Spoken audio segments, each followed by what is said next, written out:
I think it's about time that I update my coffee grinder. This one's not all that old, only made just a few years ago during the McKinley administration. You put your coffee in there, you shut that, you rotate stuff like this, coffee comes out there. Hey,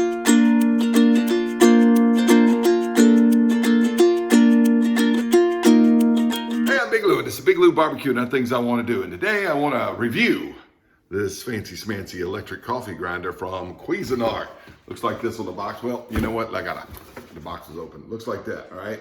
Anyway, you put your beans in here, comes out there, and I don't have to rotate that thing because it plugs in, all right? Anyway, how I acquired it, my wife went on an excursion to Baton Rouge, met her three sisters over there.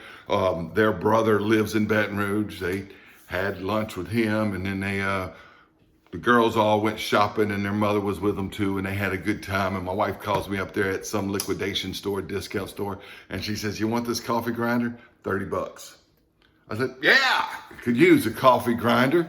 And at the time I thought, well, cool. I want to make Turkish coffee because since I've started this YouTube channel, actually since about spring of 2017, I've really developed an affinity for Turkish coffee. I love Turkish coffee, but a Turkish coffee grinder is not going to be done with this because you got to get Turkish coffee as fine as like flour, cocoa powder, much finer than espresso grind. But most of these will do espresso grind, and certainly even a little coarser, so it'll work in those stovetop espresso makers. I've got a couple, and I'm gonna show them to you.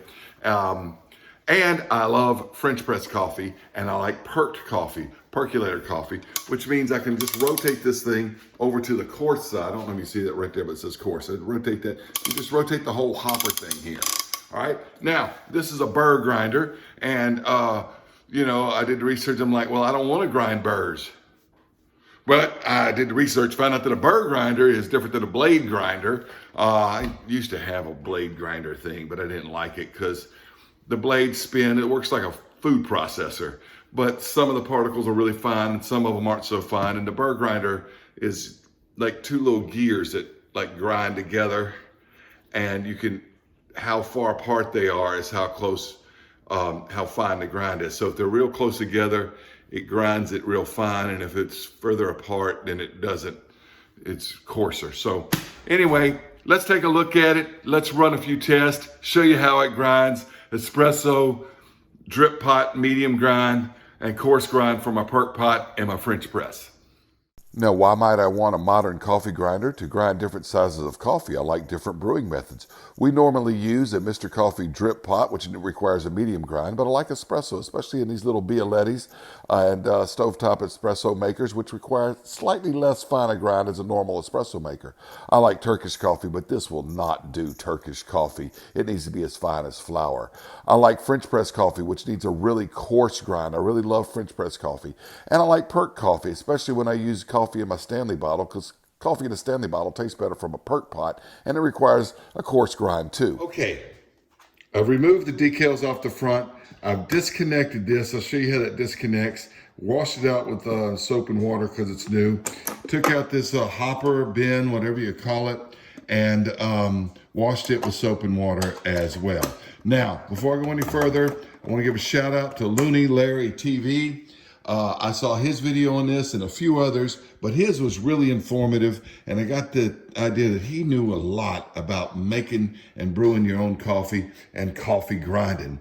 And he said that this plastic is probably not ideal because of static electricity, especially with the finer grinds, they stick. So I got this little rubber spatula here, and I'll squeegee out the sides when we do that.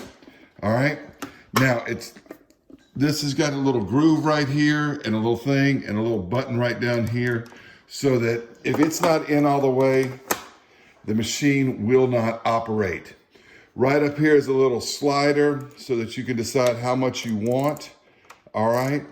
And so I guess it goes how long it grinds. And that's supposed to hold a half pound of coffee. And I'm gonna be using this Community Private Reserve Louisiana blend. This is 12 ounces of it. So I reckon I'll still have 4 ounces of whole beans left in this pack. And it's designed to take up counter space and consume your counter space. So you could just leave your coffee beans in here. It's got a cover on it. And in the morning when you wake up, you just set it for your 12 cup, turn it on, grind your coffee beans, throw them in the pot, and you've got fresh ground coffee. All right, so I think that's the way it's designed. But of course, if you want to hide it in your counter, in your cabinets, you can. Look at this. It's got a great way to wrap and store the cord around these things here, and the cord comes out right there. So it'll store easy in your cabinet too, if you don't want to keep it on your counter. All right, let's go ahead. I'm gonna get this open and we'll put them in there. Hell, absolutely fabulous. Oh, this is gonna be good. This is gonna be good. Smell that, my daughter's right here. That's wonderful. This is a Louisiana blend, dark roast. By the way, where I'm from, community is coffee, all right? But before I put them in there, I want to show you how this comes off. You just keep winding it past course, all right? It spins on out of there. There's the threads that, you know, you had to unwind there. And then you can look down in there and you can see how it grinds burrs, all right? But you take that off for cleaning and whatnot. So, just spin it back on so it starts to click, all right? I'm gonna fill the hopper. And yeah, because this was 12 ounces, and I probably got about 4 ounces left in there. So set that aside. Put this on here. All right, now, if you're watching this, you may be a coffee snob. You're probably interested in the espresso grind. I guarantee you it's not going to go my favorite Turkish grind here. I'm still going to have to get that grind in. So I turn it over to fine, the finest grind. Now I'm going to put it on for, we'll do, that slides like, that's the first click. So let's see what happens if I hit the start button.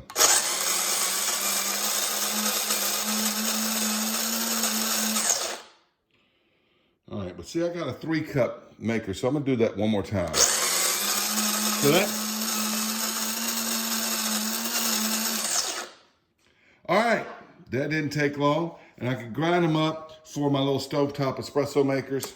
And see, Larry was right. It does have the static electricity there on the top. So get this thing and just squeeze it off of there. And let's take a look.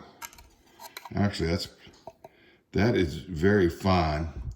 It's finer than table salt, and espresso grind should, from my understanding, should be about table salt. It's not quite Turkish, but I gotta tell you, that's a lot finer than I thought it was going to be. But it's not quite Turkish grind, but it's finer than I expected.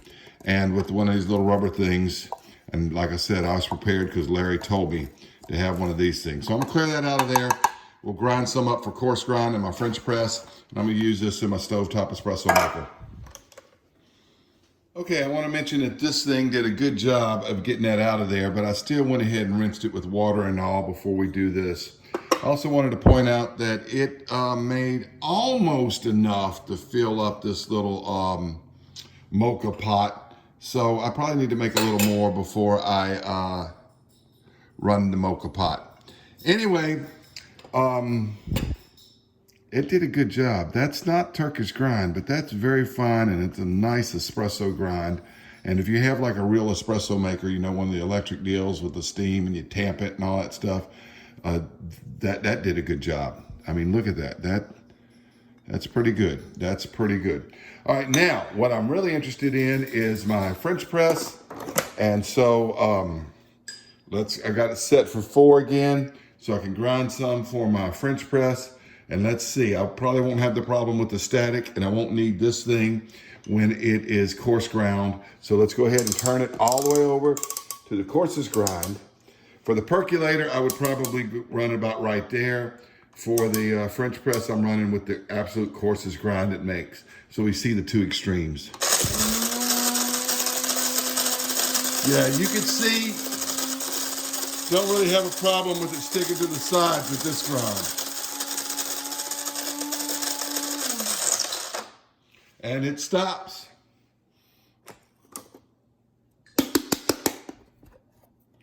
There is some sticking to the sides. And it should be, I don't know why. Maybe that's got to be left over from the, in the burrs from the espresso grind, because that's the coarse ground. So I can see that there must have been some still left in there from the espresso grind earlier. So anyway, once I get that off of there, that is the French press grind. Get that out of here, and we're going to do a drip pot grind.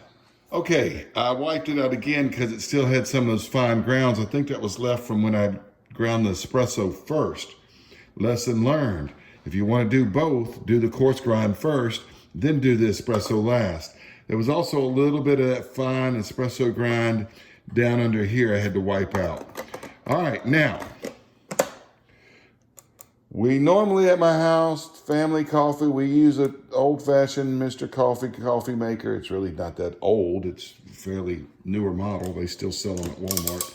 But it's, Mr. Coffee dripper, 12 cup. So I'm gonna set this to 12 cup.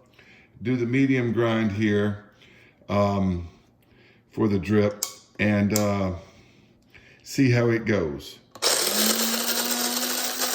Do this in real time so you can see how long it takes. And a little bit sticking to the side, but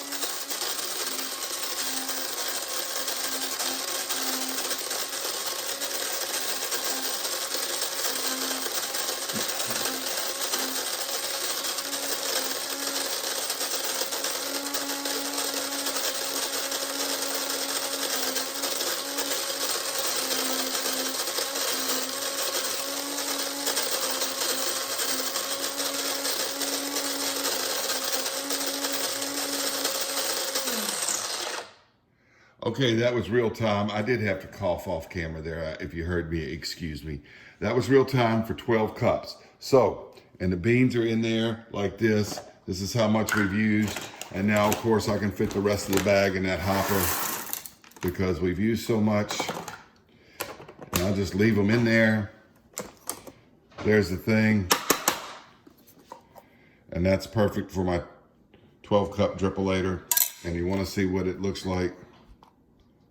Looks like that, medium grind, and that's about what it looks like when you buy coffee in the store. Just to demonstrate, this is Community's between roast blend. It's already pre-ground in the store.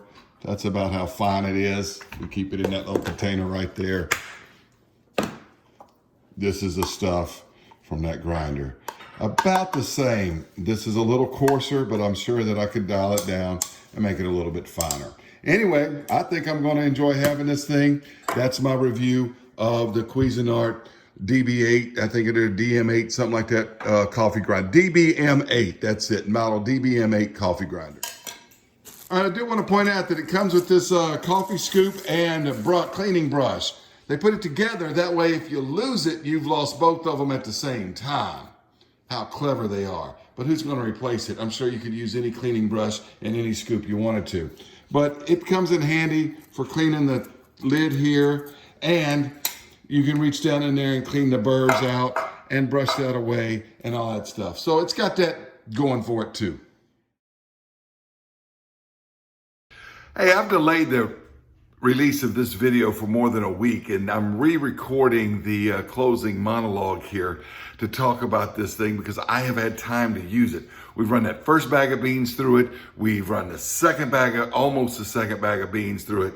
And I noticed something, and I've had time to read reviews on it because what you saw in the early part of the video was the first time I used it. So you saw what I was seeing and what I was expecting. And didn't expect, because I didn't have any expectations really. But there's been some mentions in other reviews, and I've read the Amazon reviews and stuff about it not grinding all of it into what it's supposed to be. Sometimes there being a fine powder.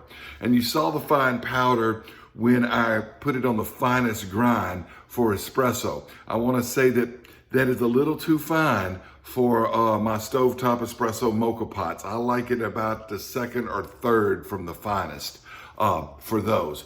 But most of the time I'm using it for my drip pot and grinding 12 cups for medium grind. And there is a powder is substance that does stick to the edge. I mentioned that earlier, but some of it sticks right over here, right across from the where the grinds come in. And that fine powder is every bit as fine as what I need for Turkish coffee. And I've been saving it in this little container right here. All right, I'm just like, oh, cool. It's not designed to make Turkish coffee, but I can make Turkish coffee with it. I tell you what, I'll compare this to this. This is some Turkish coffee that I had ground at World Market. Now, I don't think World Market's grinders grind Turkish coffee maybe as fine as it could be, but it's very close. And this is just as fine as that. And I'm gonna compare it. Let me show you what happens. Now, this fine powder is not nearly as much when I grind on coarse grind for my French press as it is on the medium grind or the finer grinds. But let me show you what I'm talking about. I won't take up too much of your time and we won't wait the whole time for this to grind it, but I do wanna show you. Okay, I have the machine set for 12 cups. We're gonna hit start.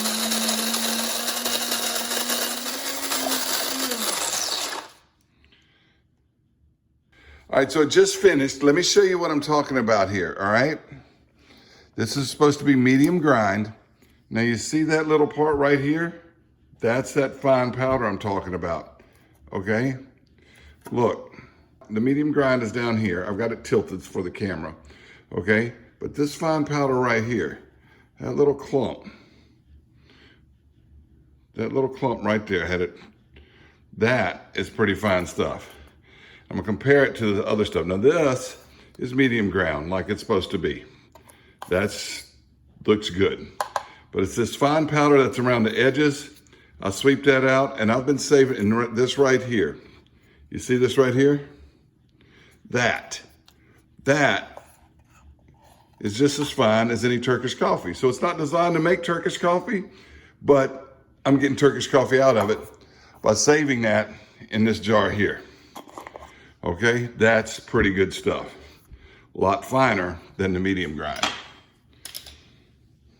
Okay, on this piece of parchment paper, I've put out this really powdery stuff, okay? You can see it's very powdery.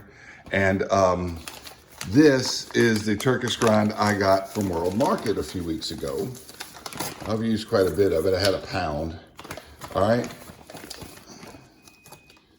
Right there.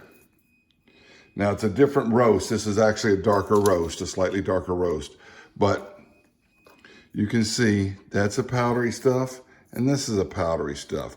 And it's almost the same consistency. So I will be saving that in this jar and making my Turkish coffee with it, even though it's not designed for Turkish coffee. So I thought I'd share that with you. I saw the reviews that this thing puts out this fine powder of dust. And after I did the initial review and looked at it and I said, that's just as fine as the Turkish coffee I'm getting, or very close, way too fine for the stovetop espresso makers. And I like Turkish coffee. So one man's trash is another man's treasure. No, I don't think that thing's supposed to do that.